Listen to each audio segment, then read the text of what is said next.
Hello दोस्तों, मैं सबका स्वागत करता हूं आपके अपने नंबर 1 चैनल 10 क्लासेस पर। दोस्तों, आज से हम स्टार्ट करने वाले हैं क्लास 12 की केमिस्ट्री।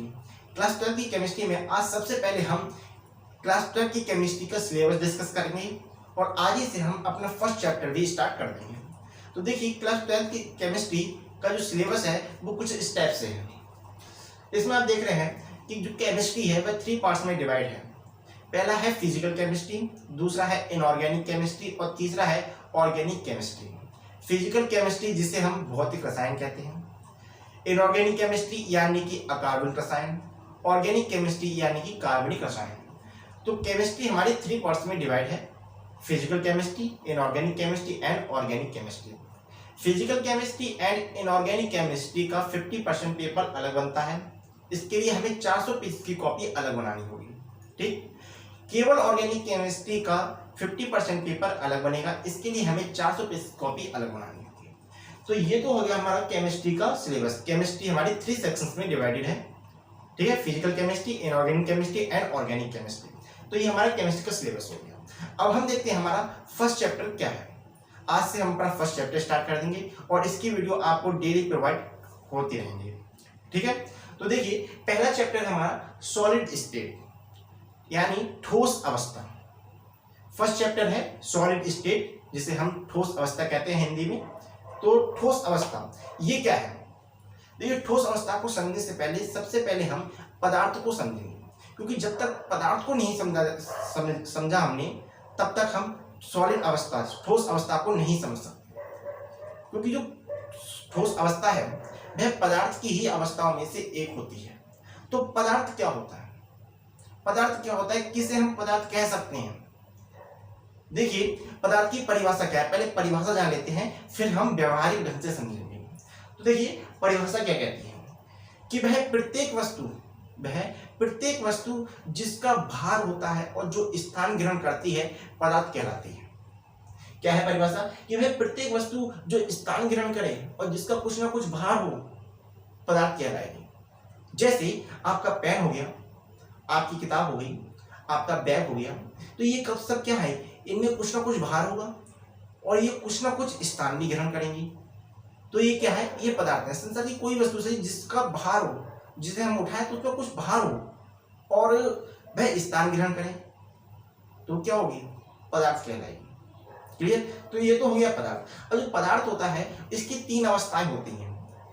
पदार्थ की 3 अवस्थाएं होती हैं। एक होता है, मुख्यतः 3 अवस्थाएं होती हैं। एक होता है ठोस अवस्था, जो कि हमारे चैप्टर का ही नाम है। दूसरा होता है द्रव अवस्था और तीसरी है गैस अवस्था।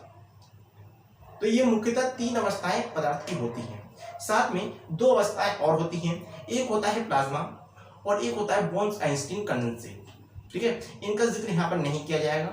आगे किसी चैप्टर में यदि इसका कुछ टॉपिक आता है तो हम उस पर डिस्कस करेंगे। ठीक है, अभी हमें केवल ठोस अवस्था, द्रव अवस्था, गैस अवस्था को पढ़ना है। ठीक है, द्रव और गैस अवस्था का हम थोड़ा सा बेसिक जानेंगे। बाकी हमें जो पढ़ना है वो केवल ठोस अवस्था के बारे में पढ़ना है, क्योंकि ठोस अवस्था ही हमारा चैप्टर है। ठीक, तो एक एक करके इन सब के बारे में हम जानते हैं कि ठोस अवस्था क्या है, द्रव अवस्था क्या है, गैस अवस्था क्या है, किन पदार्थों को ठोस कहा जा सकता है, किन पदार्थों को द्रव कहा जा सकता है, किन पदार्थों को गैस कहा जा सकता है। क्लियर? तो देखिए, ठोस अवस्था की परिभाषा क्या है, पहले परिभाषा जानते हैं। ठीक है ना, पहले परिभाषा जानेंगे, फिर उसे व्यवहारिक ढंग से समझेंगे। एक एक करके समझेंगे, बहुत ही बेहतर ढंग से समझेंगे। ठीक है ना, ऐसा समझेंगे जब किसी ने ना समझा। क्लियर? तो देखिए, ठोस अवस्था क्या होती है। देखिए, ठोस अवस्था क्या है कि पदार्थ की वह अवस्था जिसका आकार एवं आयतन दोनों निश्चित होता है। क्या है कि पदार्थ की वह अवस्था जिसका आकार एवं आयतन दोनों निश्चित होता है, पदार्थ की ठोस अवस्था कहलाती है। अब आकार एवं आयतन निश्चित होने का अर्थ क्या हुआ? तो देखिए, आकार जो होता है, आकार तो जानते हैं, नॉर्मली शेप, आकृति। तो किसी पदार्थ की आकृति हर जगह सेम हो, हर जगह सेम हो। जैसे ये कोई पदार्थ है, ठीक है, ये कोई पदार्थ है, ठोस अवस्था में है। ठीक है, इसे मैं यदि इस प्रकार के मैंने पात्र में रखा है, तब भी इसकी आकृति वही रहेगी, तब भी आकार उसका वही रहेगा। और यदि मैं इसे किसी इस प्रकार के पात्र में रख देता हूँ, तब भी इसकी आकृति वही रहेगी। इसकी आकृति में कोई परिवर्तन नहीं होने वाला। तो ये तो हो गया हमारा आकृति या आकार। ठीक है ना, यानी इसकी आकृति यहाँ पर भी वही है और यहाँ पर भी वही है। तो इसकी आकृति और यानी कि आकार सेम रहेगा, यानी निश्चित रहेगा, परिवर्तन नहीं होगा। ठीक है, तो ठोस का आकार निश्चित होता है। दूसरी बात है आयतन भी निश्चित होता है।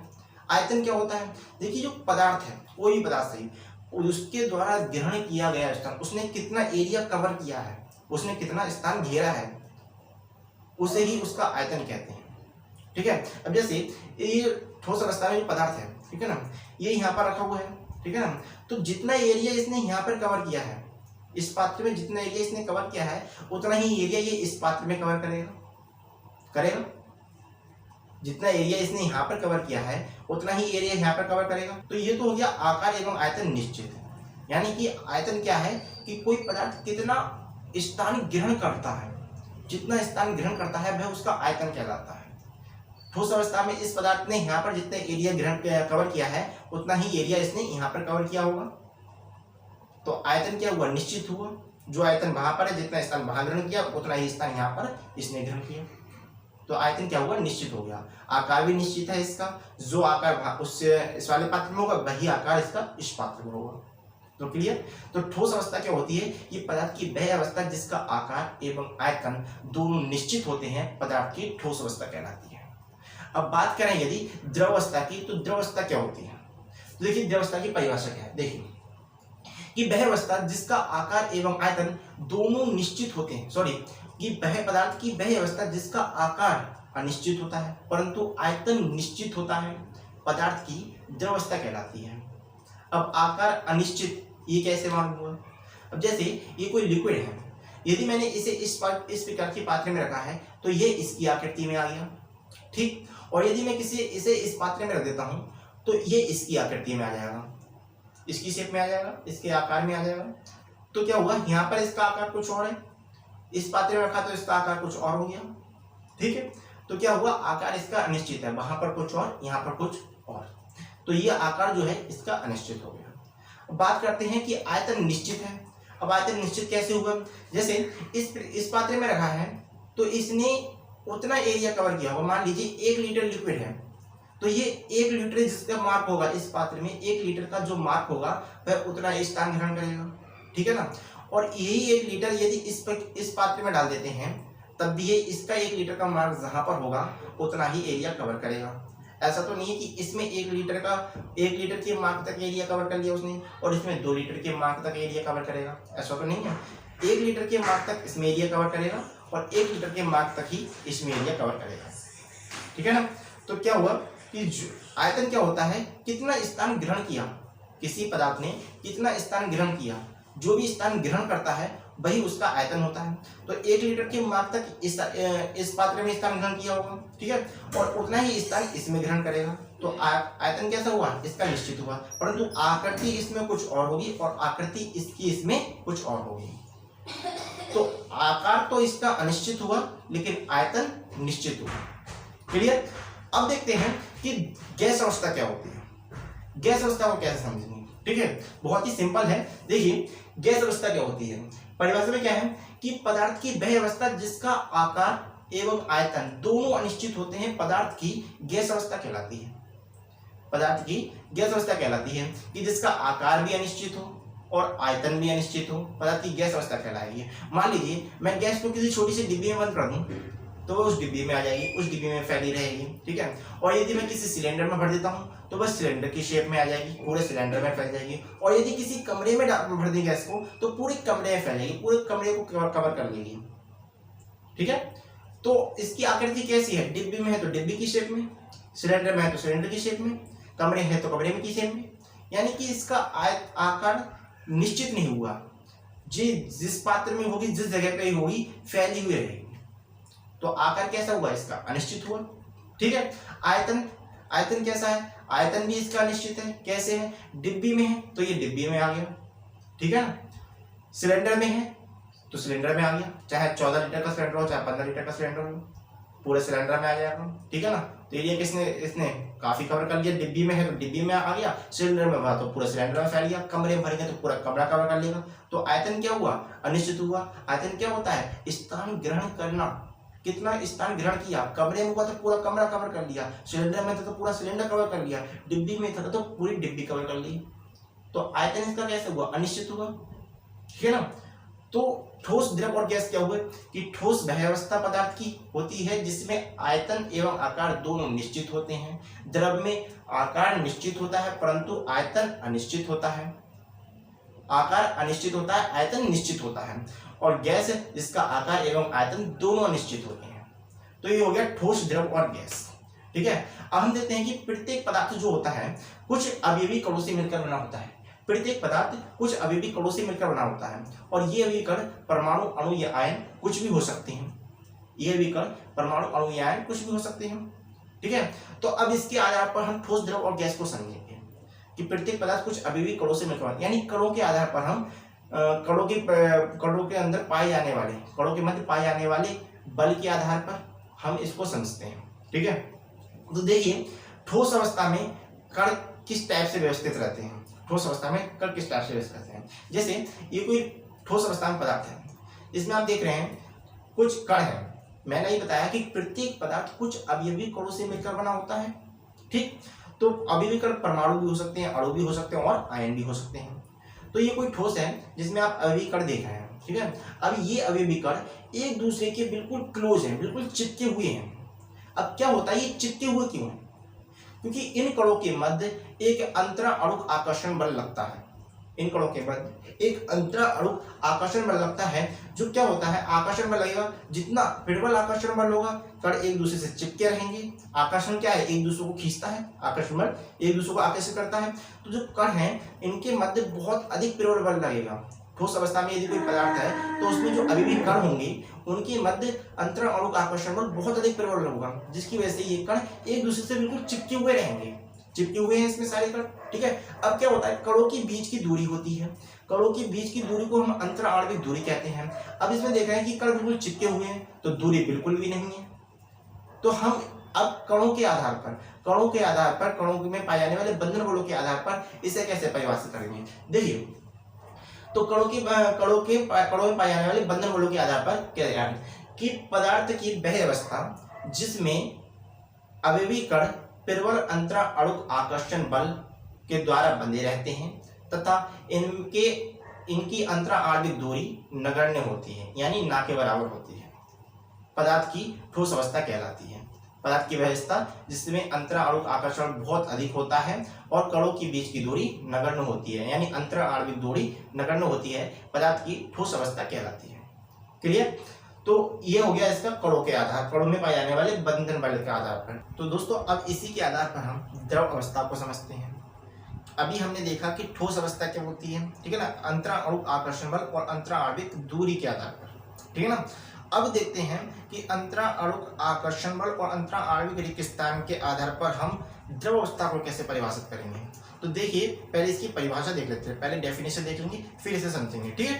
तो देखिए क्या है कि पदार्थ की या द्रव्य की वह अवस्था जिसमें अवयवी कणों, परमाणु, अणु या आयन, अवयवी कण कुछ भी हो सकते हैं, परमाणु, अणु या आयन कुछ भी हो सकते हैं। तो वही है कि द्रव्य की वह अवस्था जिसमें अवयवी कणों, परमाणु, अणु या आयन के मध्य अंतराणुक आकर्षण बल कम लगता है तथा कणों के बीच अंतराणविक रिक्त स्थान कम होता है, पदार्थ की द्रव अवस्था कहलाती है। अभी हमने ठोस अवस्था को समझा था। ठोस अवस्था में क्या था, जो कण है ये कुछ बिल्कुल एक दूसरे से चिपके हुए थे।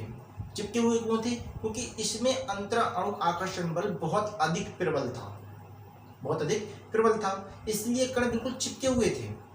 और जो अंतराणविक दूरी, जो कणों के बीच की दूरी है वह भी नहीं थी क्योंकि कण चिपके हुए थे। लेकिन अब द्रव अवस्था क्या होती है, जिसमें अंतराणुक आकर्षण बल कम लगता है। तो कण कैसे व्यवस्थित होंगे, कण इस प्रकार से व्यवस्थित होंगे, कुछ दूरी पर होंगे। कुछ दूरी पर क्यों होंगे, क्योंकि अंतराणुक आकर्षण बल कम लगता है। द्रव अवस्था में यदि कोई पदार्थ है तो उसमें अंतराणुक आकर्षण बल कम लगेगा, जिससे कण कुछ दूरी पर रहेंगे। तो डेफिनेशन भी वही है कि पदार्थ की वह अवस्था जिसमें अवयवी कणों, परमाणु, अणु या आयन के मध्य अंतराणुक आकर्षण बल कम लगता है, कण कुछ दूरी पर है। इसका मतलब क्या है, अंतराणुक आकर्षण बल कम लग रहा है और कणों के बीच की दूरी अर्थात अंतराणविक दूरी या अंतराणविक रिक्त स्थान कम होता है। देखिए आप इसमें कण जो है वो कुछ दूरी पर है, अंतराणुक आकर्षण बल कम लग रहा है, तो कण कुछ दूरी पर है, ठीक है ना। अब ये दूरी है, ये है, कुछ तो दूरी है ये, कम है मगर है ये दूरी। जबकि ठोस अवस्था में दूरी बिल्कुल भी नहीं थी, नगण्य थी, लेकिन इसमें हम देख रहे हैं द्रवावस्था में कि इसमें कुछ दूरी है। तो अभी इसी के बेस पर समझ लीजिए आप, इस जो डायग्राम जो स्ट्रक्चर है, ये स्ट्रक्चर है, इसे ही अपने माइंड में सेट कर लीजिए। और इसमें देखिए कि कण कुछ दूरी पर है, दूरी पर कण कब होंगे, जब अंतराणु आकर्षण बल कम लगेगा। आकर्षण बल जब कम लगेगा तो कण कुछ दूरी पर होंगे, और ये दूरी है वह कम है, दूरी है मगर कम है, इसीलिए अंतराणविक रिक्त स्थान भी कम होगा। तो ये हो गया कि द्रव अवस्था क्या है, कि पदार्थ की वह अवस्था या द्रव्य की वह अवस्था जिसमें अभी भी कणों के मध्य कम अंतराणु का आकर्षण बल लगता है तथा कणों के बीच की दूरी या अंतराणविक दूरी कम होती है, पदार्थ की द्रव अवस्था कहलाती है। क्लियर। बात करें यदि हम गैस अवस्था की, तो गैस अवस्था क्या है कि पदार्थ की वह अवस्था जिसमें अंतराणु का आकर्षण बल नगण्य होता है तथा कणों के बीच की दूरी बहुत अधिक होती है, पदार्थ की गैस अवस्था कहलाती है। जैसे ये कोई पदार्थ है जो गैस अवस्था में है, इसमें आप देख रहे हैं बहुत दूर दूर है, इसमें पदार्थ बहुत दूर दूर है। इसका मतलब क्या हुआ कि जो इनके अंदर कणों के मध्य जो अंतराणु आकर्षण बल है ये लग ही नहीं रहा है। जब आकर्षण बल नहीं लग रहा होगा तभी तो कण दूर दूर होंगे, अगर लग रहा है तो पास पास होंगे, नहीं लग रहा है, बिल्कुल नहीं लग रहा है तो बहुत दूर दूर होंगे। अब कण बहुत दूर है तो इनके जो अंतराणविक दूरी है यानी कणों के बीच की दूरी है ये भी बहुत अधिक है। तो वही लिखा है कि पदार्थ की वह अवस्था जिसमें अंतराणु आकर्षण बल नगण्य होता है यानी नहीं होता है, ठीक है, और अंतराणविक दूरी बहुत अधिक होती है, पदार्थ की गैस अवस्था कहलाती है। ठीक, तो ये तो हो गया ठोस, द्रव और गैस में हमारा अंतर, ठीक है ना। ठोस क्या होता है, द्रव क्या होता है, गैस क्या होता है, हमने अच्छी तरीके से जान लिया। अब ठोस जो होते हैं वह दो प्रकार के होते हैं। ठोस जो होते हैं वह दो प्रकार के होते हैं, एक होता है क्रिस्टलीय ठोस और दूसरा होता है अक्रिस्टलीय ठोस। क्रिस्टलीय ठोस यानी क्रिस्टलाइन सॉलिड और अक्रिस्टलीय ठोस एमोर्फस सॉलिड, ठीक है।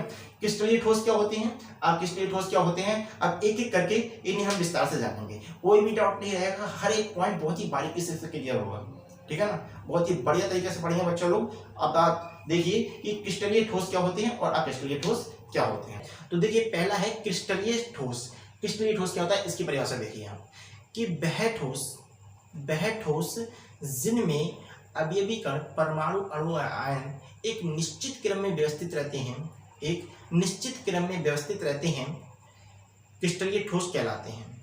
कैसे समझेंगे इसके लिए, इन्हें देखिए, जैसे इसे देखिए, इसमें आप देख रहे हैं कि एक छोटा गोला है, ठीक है ना, एक डॉट बिंदु है और एक बड़ा गोला है, एक डॉट बिंदु है और एक बड़ा गोला है, ठीक है। तो इसमें आप देख रहे हैं कि हर एक छोटे गोले को एक बड़े गोले ने घेर रखा है, हर एक छोटे गोले को 4 बड़े गोलों ने घेर रखा है और हर एक बड़े गोले को 4 छोटे गोलों ने घेर रखा है। देख रहे हैं आप कि इसमें एक छोटे गोले को 4 बड़े गोले ने घेर रखा है या एक बड़े गोले को 4 छोटे गोले ने घेर रखा है। तो ये क्या है, ये क्रम एक बिल्कुल निश्चित क्रम है, एक नियमित क्रम है। तो वही लिखा है हमने कि वह ठोस जिनमें अवयवी कण, परमाणु, अणु या आयन एक निश्चित क्रम में व्यवस्थित रहते हैं, एक निश्चित क्रम में व्यवस्थित रहते हैं, क्रिस्टलीय ठोस कहलाते हैं, ठीक है। ये तो हमने ऐसे समझ लिया। अब जैसे मान लीजिए कि जो छोटा गोला है वह Na+ है और जो बड़ा गोला है वह Cl- है, ऐसे समझ लेते हैं Na+ और Cl-, ठीक है। तो हम देखते हैं कि Na+ को, हर एक Na+ आयन को 4 Cl- आयन ने घेर रखा है, ऐसे समझ लेते हैं। या फिर हर Cl- आयन को 4 Na+ आयन ने घेर रखा है, ऐसे समझ लेंगे, ठीक है। तो ये क्या है, एक निश्चित क्रम में व्यवस्थित है, एक निश्चित। NaCl क्या है, एक क्रिस्टलीय ठोस है। NaCl क्या है, एक क्रिस्टलीय ठोस है, ठीक है। क्यों क्रिस्टलीय ठोस है, क्योंकि इसमें हम देख रहे हैं कि जो कण है एक निश्चित क्रम में व्यवस्थित है। एक Na+ आयन को 4 Cl- आयन ने घेर रखा है, या ऐसे कहने कि एक Cl- आयन को 4 Na+ आयन ने घेर रखा है, कैसे भी कह सकते हैं, ठीक है ना। तो ये क्या है, एक निश्चित क्रम में व्यवस्थित है। सिंपल भाषा में समझ ले तो आप इसे देखिए, इसमें जो अवयवी कण है, जो गोले दिख रहे हैं आप, ये अवयवी कण हैं, घटक कण हैं, इनमें बिल्कुल सीधी रेखा में जुड़े हुए हैं, ठीक है ना। और ऐसे देखें तब भी सीधी रेखा में जुड़े हुए हैं। तो तो ये क्या है, इनमें अभी भी कण एक निश्चित क्रम में व्यवस्थित है। ठीक है, तो ये क्या होते हैं, ये क्रिस्टलीय ठोस होते हैं। ठीक है, बात करें यदि अक्रिस्टलीय ठोस की, तो अक्रिस्टलीय ठोस क्या होते हैं, देखिए कि वह ठोस जिनमें अवयवी कण, परमाणु, अणु या आयन अनिश्चित एवं अनियमित क्रम में व्यवस्थित रहते हैं, अक्रिस्टलीय ठोस कहलाते हैं। इनमें घटक कणों की लघु परास व्यवस्था होती है एवं इनका अज्यामितीय विन्यास निश्चित नहीं होता।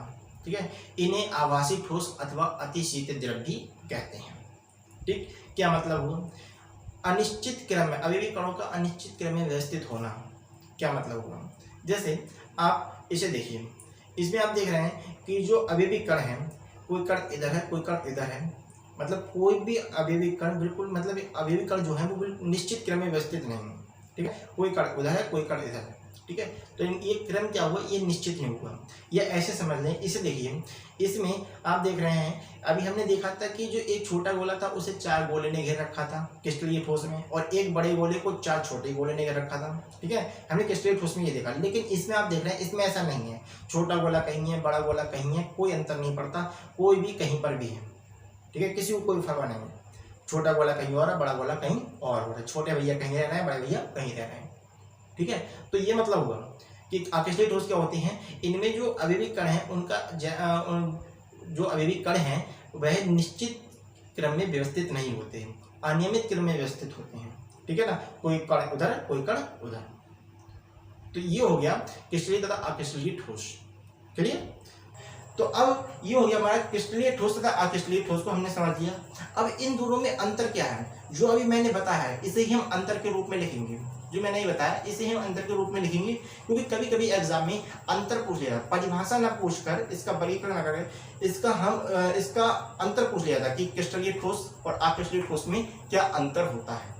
तो इनमें अंतर क्या है ये देखते हैं। ठीक है, तो दोस्तों अब देखते हैं कि क्रिस्टलीय ठोस तथा अक्रिस्टलीय ठोस में अंतर क्या होता है। देखिए, तो क्रिस्टलीय ठोस तथा अक्रिस्टलीय ठोस में अंतर आ चुका है।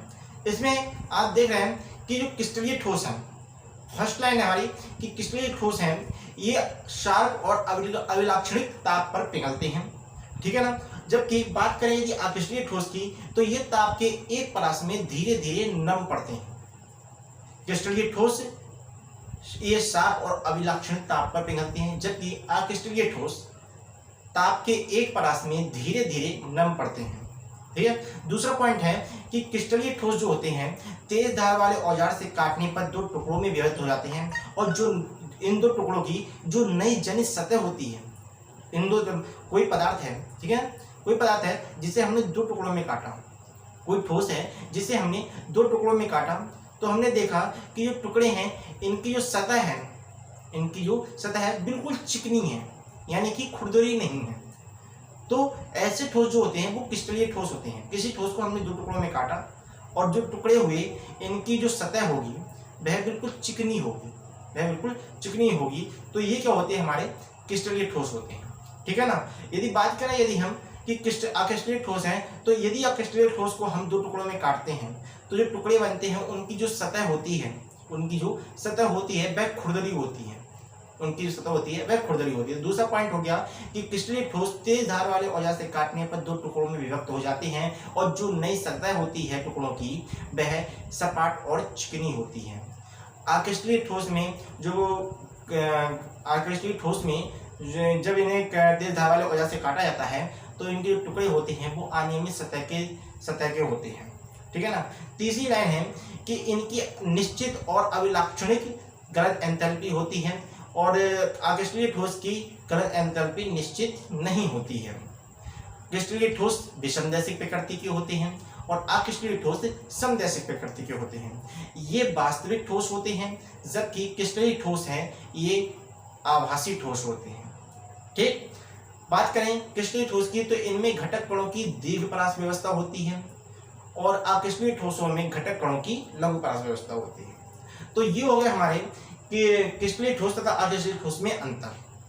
सिंपल सा है, ठीक है ना, कुछ भी नया नहीं है, जो हमने अभी तक पढ़ा है केवल वही है।